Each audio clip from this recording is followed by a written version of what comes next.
Dans cette partie, nous allons voir comment réaliser une animation interactive simple avec HTML5.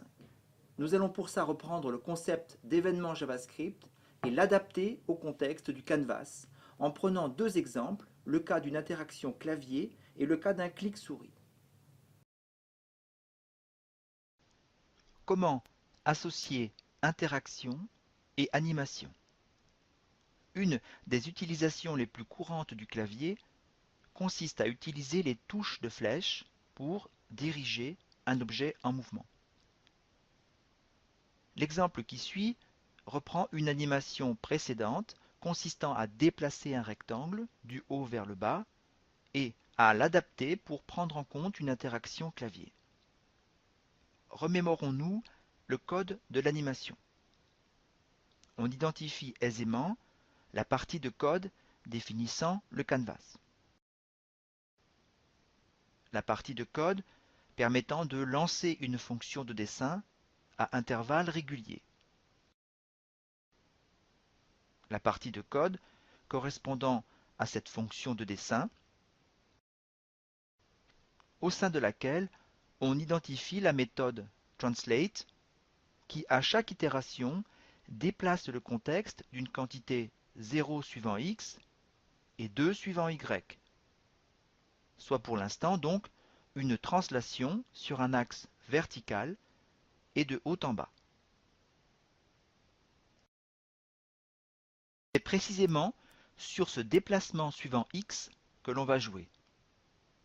On remplace ce 0 par une variable que l'on appelle x et que l'on initialise à 0 tout au début du code. Ensuite, on installe deux gestionnaires. Un pour l'événement keyDown, un autre pour l'événement keyUp. L'événement keyDown permet d'affecter à x une valeur 4 ou moins 4 selon que l'on appuie sur la touche droite ou gauche. L'événement keyUp permet de réinitialiser x pour que la chute se fasse verticalement. Je vous propose de tester ce code.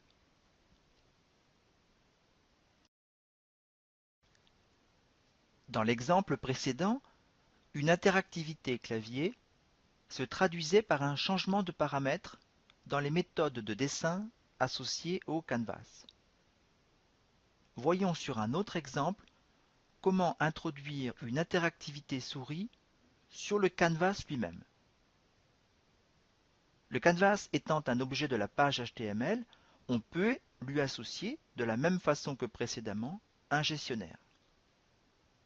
Mais supposons que le lieu du canvas où le clic se produit ait une importance.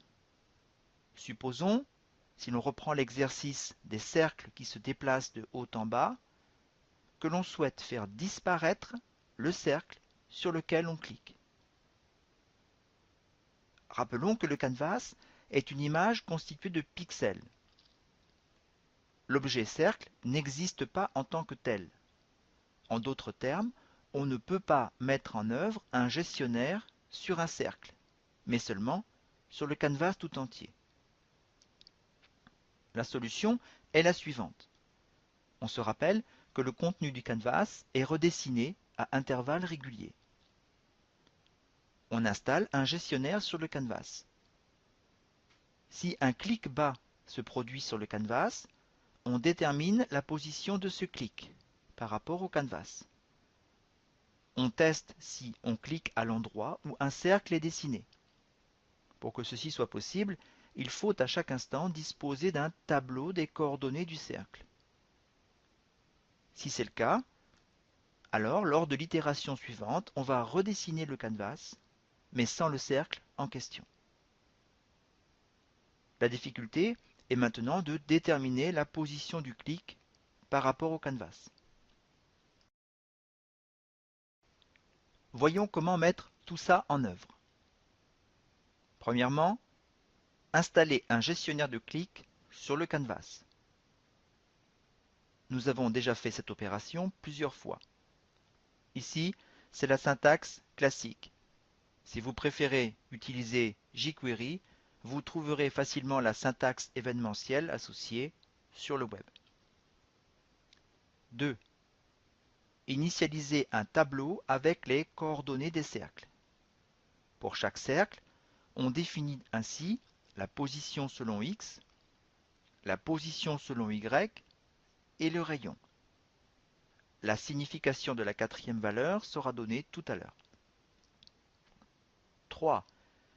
Changer les arguments de dessine-balle. 2 arguments.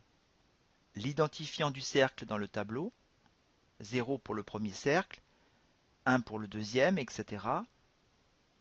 Deuxième argument, la vitesse de la balle. 4. Modifier dessine-balle pour prendre en compte ce changement.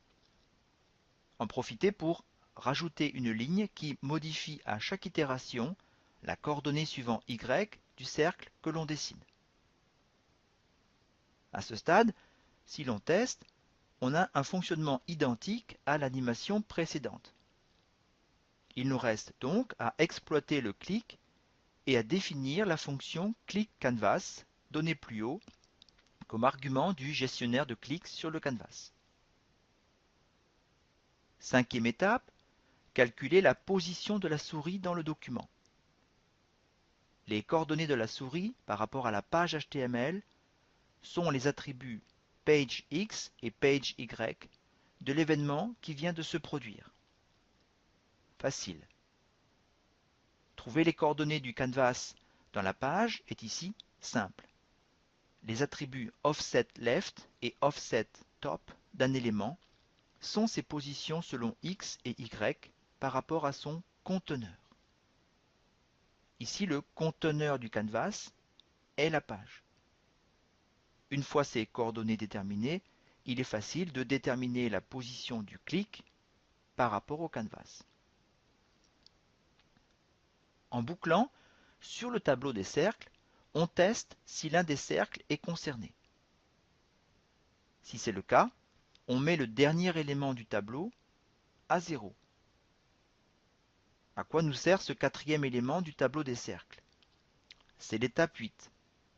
Il suffit au moment de dessiner un cercle de vérifier que cet élément est à 1. Je vous propose de tester tout cela. L'exercice que nous proposons ensuite consiste à reprendre le code écrit dans le chapitre précédent pour déplacer un ensemble de balles avec des caractéristiques aléatoires, taille, vitesse, position, et d'y rajouter la possibilité de déplacer un mobile en translation de gauche à droite tout en bas d'une canvas. Le joueur devra faire en sorte d'éviter ces balles, sinon le jeu s'arrête. Un test de collision devra être effectué à chaque itération.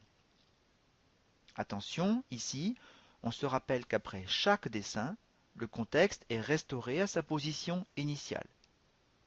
Les déplacements du mobile devront donc être effectués par rapport à cette position initiale. Il nous reste une dernière fonctionnalité à introduire dans ce module, le glisser-déposer. C'est le thème de la prochaine leçon. A tout de suite.